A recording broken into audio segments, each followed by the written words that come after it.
ہر انسان دنیا سے 3 تمنائیں لیے ہوئے چلا جاتا ہے۔ اول، جمع کرنے کی حرص۔ دوم، جو کچھ حاصل کرنا چاہا وہ حاصل نہ ہو سکا۔ سوم، توشائے آخرت جمع نہ کر سکا۔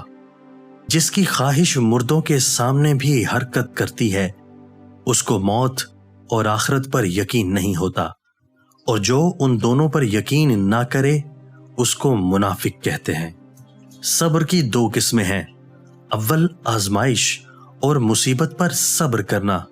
دوم، ان چیزوں سے اجتناب کرنا جن سے اللہ نے منع فرمایا ہے۔ 3 افراد کی غیبت درست ہے۔ اول، لالچی کی، دوم، فاسق کی، سوم، ظالم بادشاہ کی۔ جھوٹا شخص سب سے زیادہ نقصان اپنے آپ کو پہنچاتا ہے۔